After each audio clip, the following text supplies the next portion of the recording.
Thank you. It's indeed a pleasure to be here. I want to thank Andrei and the S-Band conference organizers for their invitation. Now, when they contacted me, I readily accepted because there's two things that I really enjoy. One is innovation and entrepreneurship. They go hand in hand. So I want to ask, who in the audience here considers themselves to be an entrepreneur? I'd like to see your hands. Great, I see quite a few of you here. So the rest of you, remember who raised their hands because you may be looking for a job from them. When I'm here in Serbia, talking about entrepreneurship and innovation, probably one of the greatest inventors, of the past 150 years is actually a Serbian. I'm sure you all heard of Nikola Tesla. In the US, we have a car that's called a Tesla in honor of Nikola. Now, Tesla was an incredible inventor. He was an entrepreneur. He came to the United States with his ideas, and he was looking for money. He was really probably one of the better-known Serbian entrepreneurs. Now, Tesla said one thing that I really believe in, wholeheartedly. It says, I do not think there is any thrill that can go through the heart like that felt by an inventor, the entrepreneur, as he sees some creation of the brain unfolding to success. Such emotions make a man forget food, sleep, friends, love, everything. I really believe that when you are an entrepreneur, your idea is your first love. You forget about everything else. You want to see your dream come true. So I really believe that all of you in this room that are entrepreneurs or who someday want to be an entrepreneur, I want to thank you on behalf of myself, my fellow VCs, because we appreciate you and you give us purpose. What I'm going to do for the next 15 or so minutes, very quickly, I'm going to go over the role of venture capital. First, I'll tell you who we are, a little bit about my firm. I'll discuss a little bit about entrepreneurship and innovation and the road to funding. What is it that we as VCs look for in entrepreneurship? What are the ideas that we want? But more importantly, and you'll hear me say this over and over, I do not invest in a technology. I do not invest in a product or service. I invest in people. That's the most important thing. And we'll talk about some of the successes, and most importantly, I'll give you some of my recommendations. Now, Mobility Ventures, I consider us to be a new breed of venture capitalists. My team, and I encourage everyone after the conference to go to www.mobilityventures.com to learn more about us. But we are venturepreneurs in essence. We're a new breed of venture capitalists who is not only a financier, but our team possesses operational industry expertise. We've built companies. As a matter of fact, we've built industries. Our team is based around the globe. We have individuals in London. We recently opened up an office about a year ago in Munich. We have the former CEO of Siemens Communication, Lothar Pauli, based there. We have a presence in Sao Paulo. Ed Fernandez, who is the former president of Nokia do Brasil, is there. I'm based in the United States, in Dallas, Texas, and we have a solid team there. We also have individuals in Taipei and in Hong Kong. So I bring this up for a reason. Entrepreneurship happens all over the world. It's not exclusive to the United States or Silicon Valley for that matter. Innovation and entrepreneurships are alive and thriving all over the world, and we go to those markets where they are. So you could see we have a global presence. Our thinking is global. Anything that we do is global. Today, you cannot be in a silo developing something, whether it's in Dallas, Texas, or Silicon Valley, or in Belgrade, without thinking what are the implications of your product, service, technology on the rest of the world. One of the things that we do that is also very unique, we provide, and we have an extensive team of advisors all over the world. In addition to providing our capital, and we invest anywhere from $100,000 to several million over the life of a company, we provide something equally important, our knowledge and experience, and we call it mentoring capital. And what we do is one of our advisors or venture partners works alongside the entrepreneurs, instilling their expertise, their knowledge. You know, what's important nowadays is not knowing what you need to do, but also knowing what you do not need to do. Because in an entrepreneurial environment, it's unforgiving.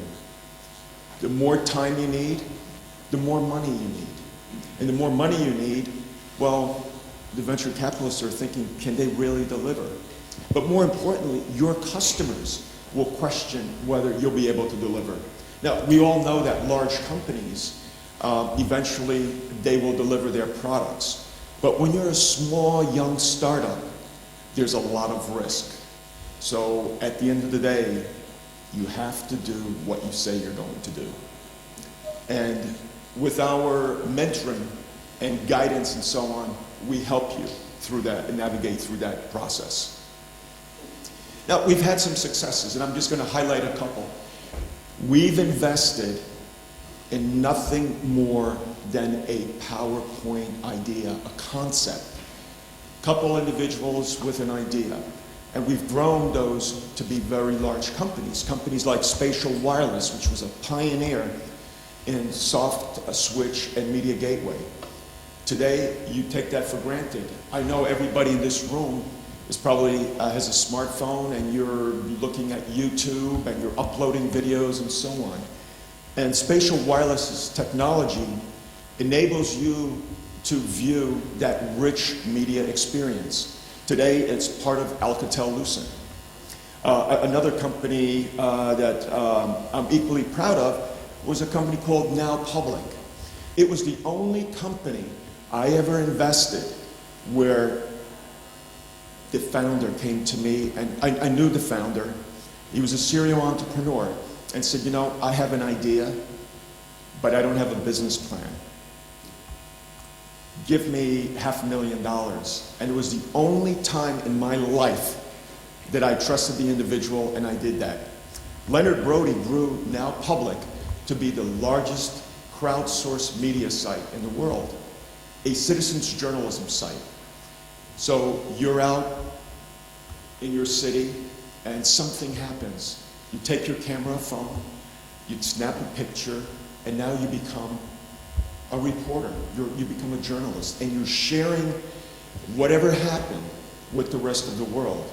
Now Public grew to 8,000 cities, 160 countries, and over 20 million unique monthly visitors. Today, it's part of the Examiner Group, a newspaper group, and it's owned by the Ansuch organization. Another company, very quickly, Renren, the Facebook of China. They IPO'd a couple years ago, and we started out with nothing more than dealing with the founder with an idea. I illustrate these things to you in that ideas can happen anywhere, and it can happen actually in this room. We recently made an investment, announced it earlier this month, in a company in Finland, out of Oulu University. The researchers there developed a disruptive technology using the Earth's magnetic field for indoor positioning. Now, we take for granted, everybody has a cell phone here, we have GPS and so on. But when you come inside of a building, a campus, a shopping mall, most of the time, at least in the United States, you don't have a signal. and you can't use GPS. So this company, Indoor Atlas, has developed a technology where they're integrating your phone and the Earth's magnetic field for precise indoor positioning. Very revolutionary.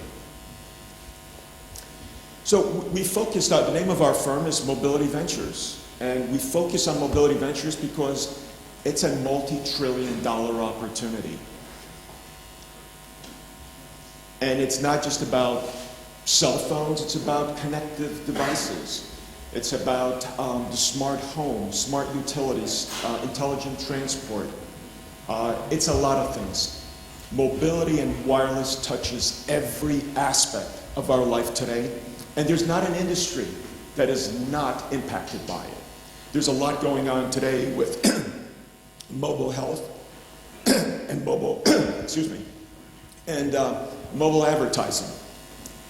And you know, there's almost 6 billion users of devices out there, but we feel that every device, every set of equipment that's out there, every appliance has the potential now to be connected.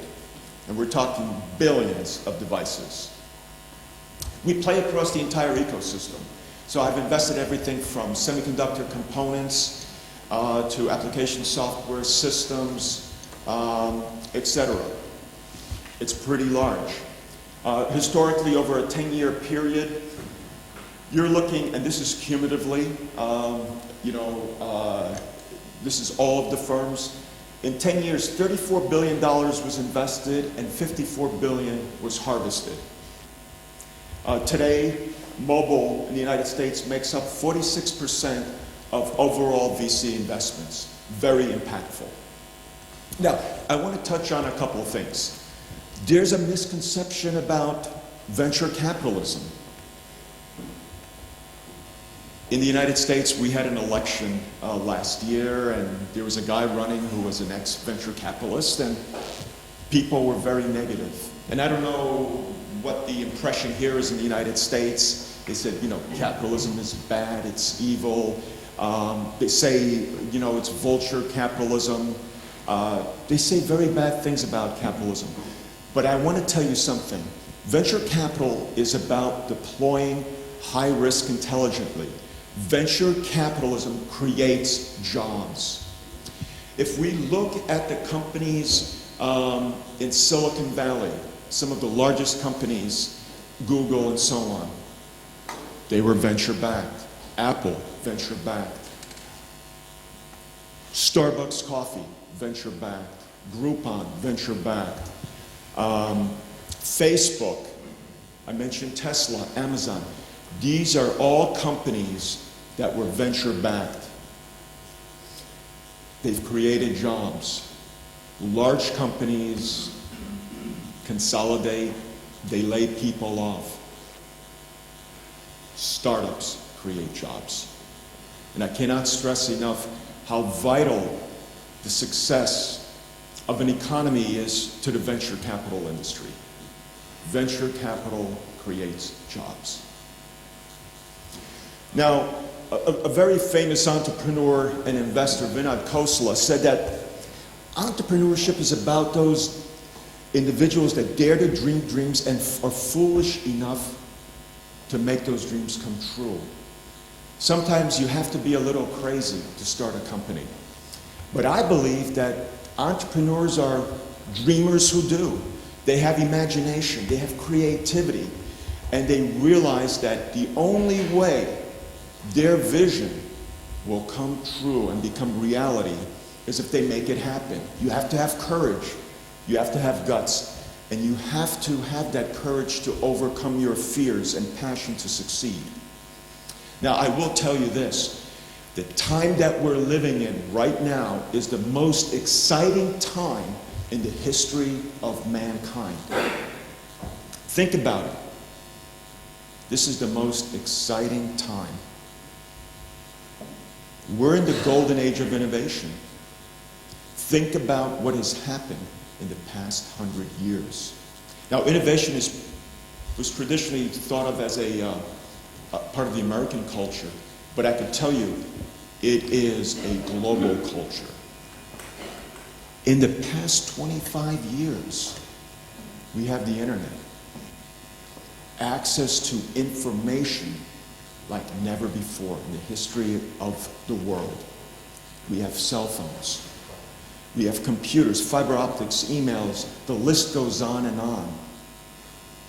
Imagine how our world has changed. I have a 9-year-old son, a little kid, and he is completely captivated by technology. As a matter of fact, you know, for Christmas, all he wanted was Santa get me Apple products. And Santa did. I got him a basket of apples, and he said, not that kind of apple. My children know Apple as a device. They know Amazon as an online shopping center, not as a river in Brazil. Their life is transformed. When my kids were 3 years old, they couldn't write their name, but they were able to type their names. We look at how technology has transformed us. And it's all possible because of individuals like in this room, the entrepreneurs, the dreamers, who think that everything is possible. And you know what? They go out and make it happen. You know, they say we're living in challenging times. I was a student of history. And I study history because one of the things to foretell your future, you need to look at your past. And, you know, right now we're living in somewhat challenging times. Everybody's talking about a recession, whether it's in Europe or the United States or other parts of the world. But I can tell you, it's just cyclical. This happened during the Great Depression. And during the Great Depression, there was a lot of innovation that happened. You know, everybody talks about gaming and so on. They're playing Angry Birds. I'm sure a lot of people played Angry Birds here. But you know, during the Great Depression, there was another game that was invented that probably a lot of you in this room have played. Does everybody remember Monopoly? That was invented during the Great Depression. Things like the dictaphone and so on. Fast food restaurants were invented during this time period. The chocolate chip cookie, and so on. But more recently, in some of our challenging times, we've had things like Facebook and Twitter and Amazon, and Zynga and PayPal and Groupon and YouTube and so on. All of these things have happened, you know, in the past dozen years or so, when we also had a meltdown in a tech bubble that burst and so on, and threw our industry and our world into a tailspin. So innovation can happen even in the most challenging times. And I think that's probably one of the best times to become an entrepreneur, an innovator. Because you realize that there is a problem that needs to be solved. Now let me talk about one thing. You're here to learn from me on how to raise money. So I'm going to very quickly tell you that a vision without money is a hallucination, as Dr. McDermott had said. You need capital to bring your vision to life. Now, there's different stages of investment, and I'm going to go through them very quickly. There's the seed stage, and that's typically your first $1 million. I've been a very active investor in this area. This is where you prove that there is an opportunity in the market. Then you raise your next round, Series A, which is the institutional round, typically up to several $1 million. And you build out your team, you maybe even commercialize your product, bring it to market. And then you have follow-on rounds where, as needed, you raise additional capital to grow your business. But I can tell you, having been a venture capitalist for 15 years now,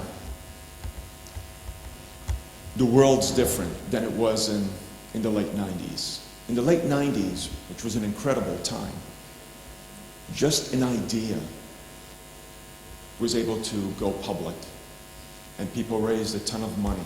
I know I did, with nothing more than a PowerPoint presentation, one-day meeting, you raise $15 million. Today, it doesn't work that way. Today, you need to prove that that there is a market for your product or your service. You're also going to raise less money. You also need to know what you're doing. And secondly, the exits, and venture capitalists make their money when the company is sold. We don't make money when we invest in a company. We only make money when we get out of the company. Doing an IPO is very challenging nowadays.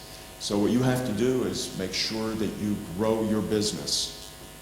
You need to make sure that you have a viable business opportunity. And when you grow it, the end result will come.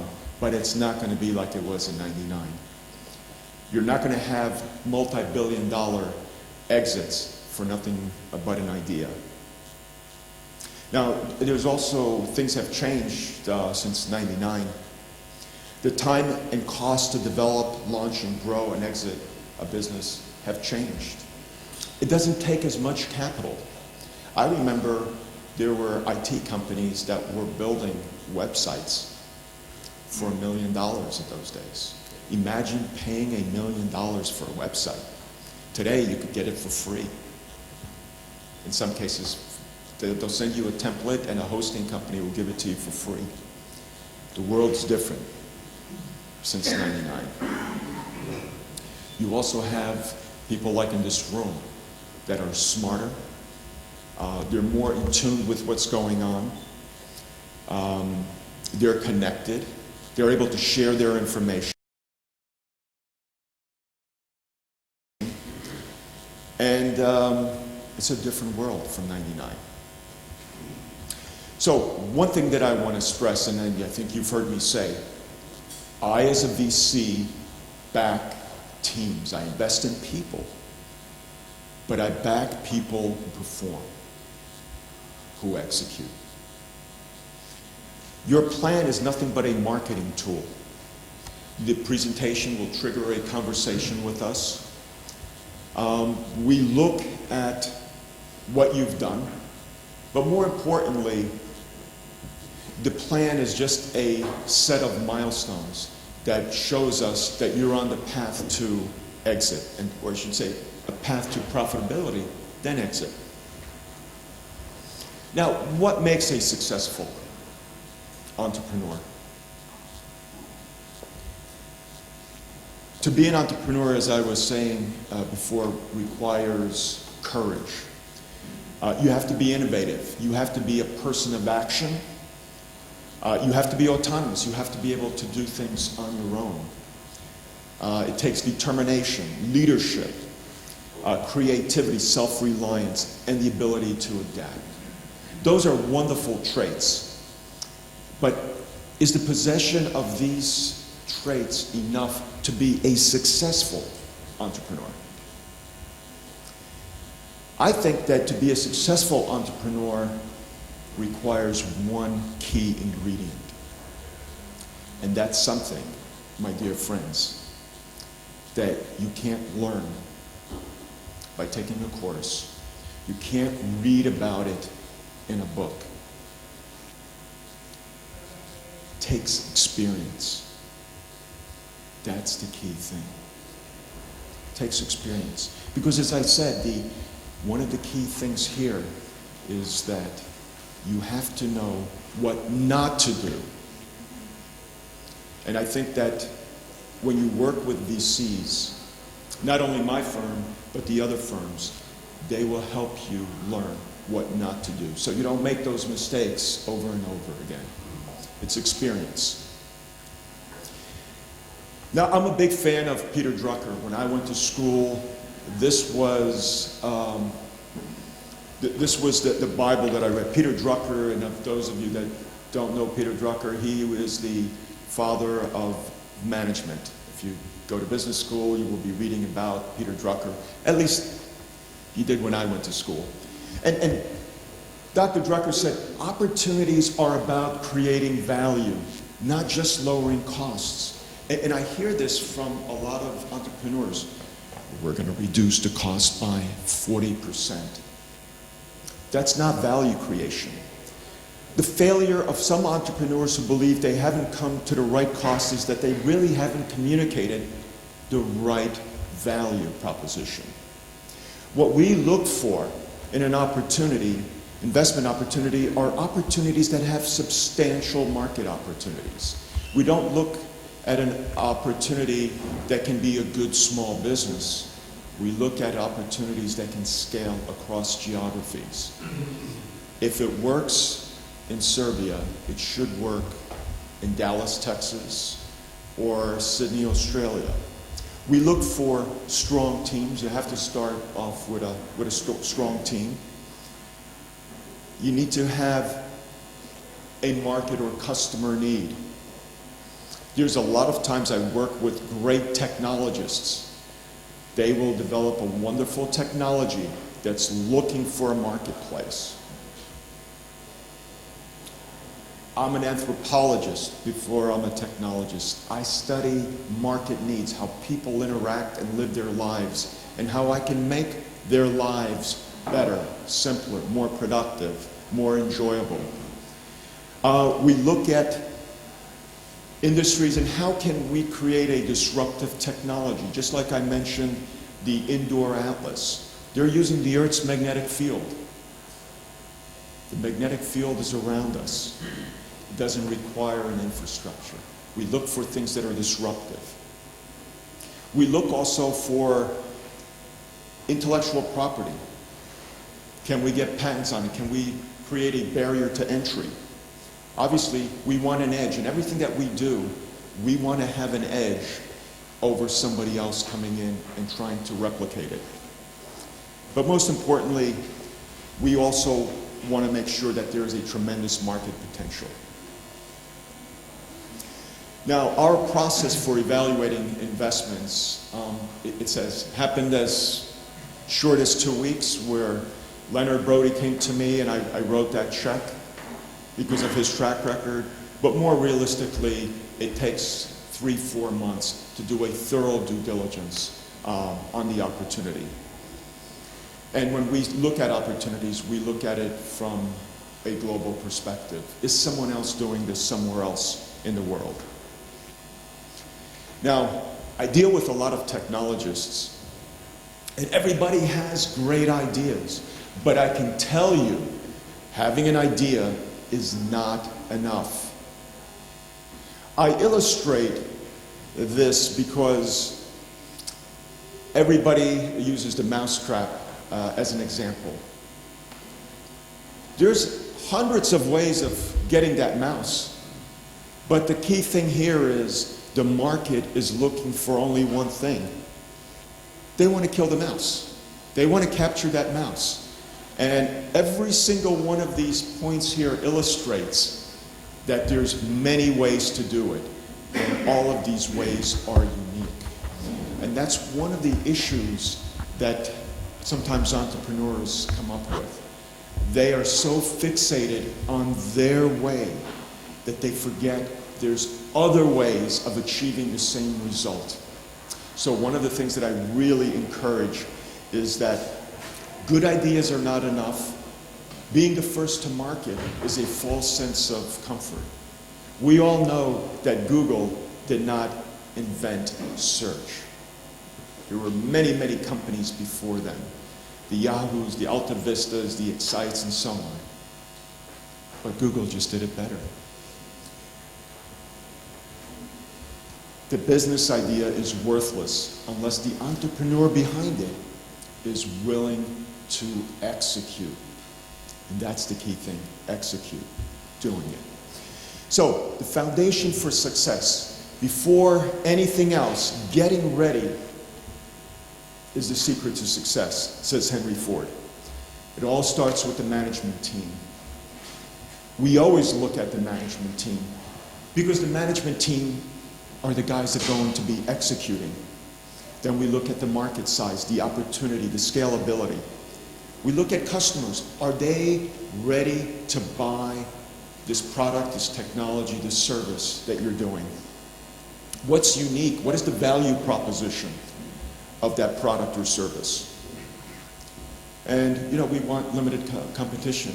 We don't want 10,000 other people doing the same thing. And obviously we want to have some barriers to entry. We want some intellectual property, some patents, something that will keep the other 1,000 people away and give us an advantage. So I've listed some key recommendations for you, and I'm not going to go over this. You can get a copy of this deck.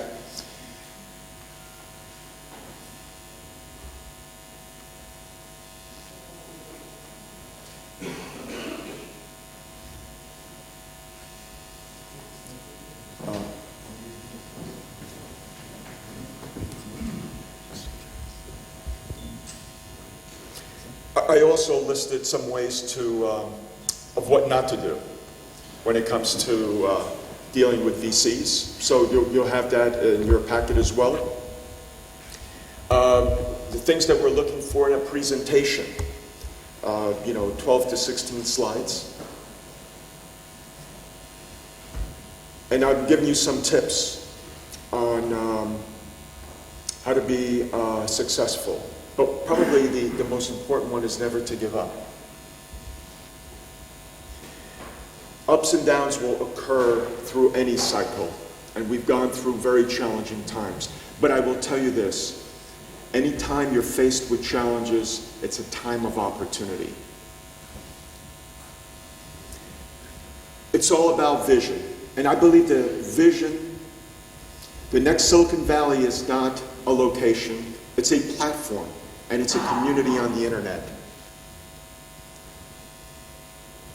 I also believe, as Peter Drucker said, the best way to predict your future is to create it.